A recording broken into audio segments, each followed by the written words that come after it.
Welcome to our videos about thin layer chromatography. First, I will introduce our group member. My name is Azira Nafisa.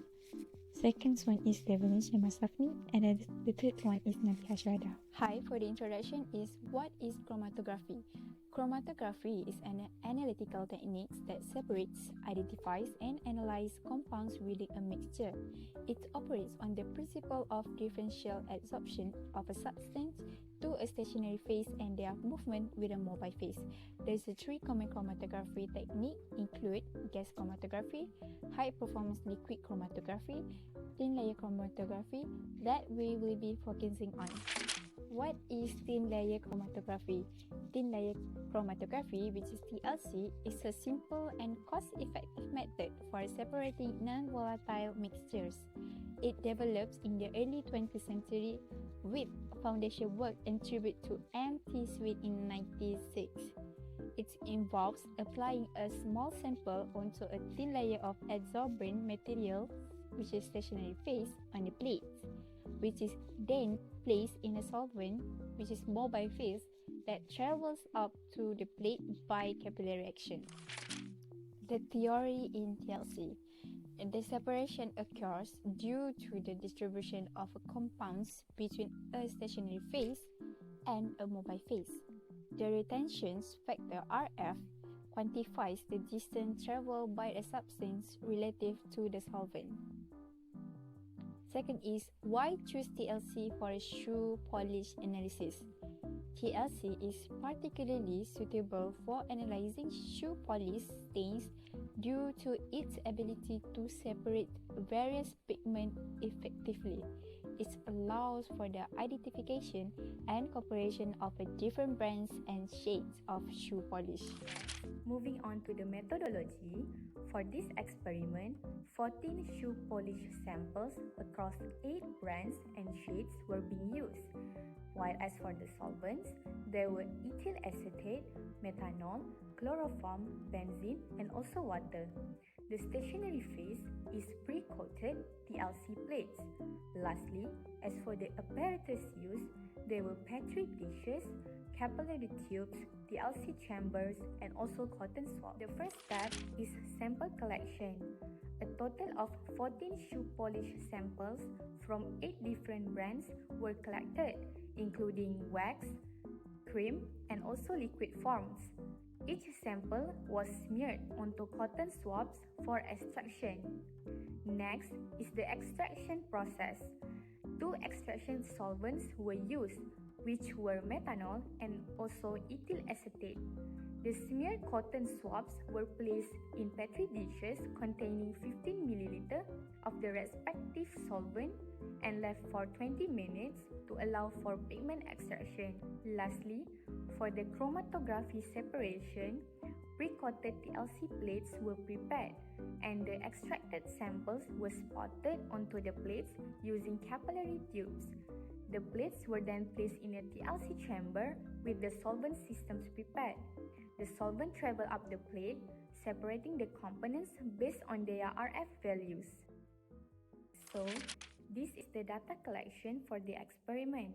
The table shows tabulating RF values of the 14 analyzed samples using 3 different solvents. There are 3 results that were obtained during the experiment. The first one showing component separation of sample number 1 until 7 using solvent system 2, which are ethyl acetate, benzene, and also water. And next is showing component separation of sample number 8 to 14 using solvent system 2, which is ethyl acetate, benzene, and also water. And lastly is showing component separation of sample number 1 to 14 using solvent system 3, which are chloroform, methanol, and also water. For the results of the experiment, most samples gave spots when analyzed with the solvent system ethyl acetate, methanol, and also water, which is the solvent system number 2. Sample 2, which is Kiwi Duck 10, showed pink spots at RF values of 0.82, 0.33, and 0.62 in different solvent systems. Sample 5 which is Chromie Extra Shine Dark Tan, produce orange and yellow spots at RF values of 0.73 and 0.76 in the same solvent system. Sample 9, which is Cherry Blossom Dark Tan, exhibit orange spots at RF values of 0.97 and 0.96 in solvent system number 1 and 3 respectively. Let's continue with the discussion of results. The results indicate that the solvent system, ethyl acetate, methanol, and also water, is the most effective for separating pigments in shoe polish samples as it produces the most distinct spots. The ability to differentiate between various shades of shoe polish using TLC supports its utility in forensic investigations, particularly in cases where shoe polish stains are present as the trace evidence. Now, as for the conclusion, in conclusion, thin layer chromatography or TLC is a reliable and cost-effective method for analyzing shoe polish stain. It plays an important role in forensic investigation by helping to differentiate and identify stain. This study shows that optimized solvent system like ethyl acetate, methanol, and water in 7:2:1 ratio work effectively to separate pigments and wax from different brand and type of shoe polish. Methanol proved to be dependable solvent, improving the overall extraction process. TLC consistently delivering accurate and reliable result, making it a quick and efficient tool for analyzing trace evidence in forensic cases. Now, moving on to future research, there are several areas where advancement can be made to improve the use of TLC in forensic investigation. First, we can explore advanced detection techniques such as high-performance thin layer chromatography, HPTLC, or liquid chromato-mass spectrometry, LCMS. This method could provide more precise and detailed analysis, enhancing the reliability of result.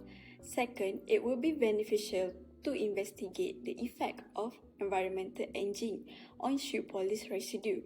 Understanding how exposure to factors like light, heat, or humidity affect this residue could provide deeper insight for forensic application.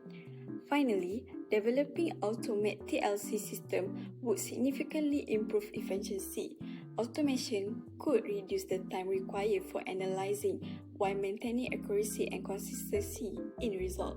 By addressing this area, we can further enhance the effectiveness and application of TLC in forensic science.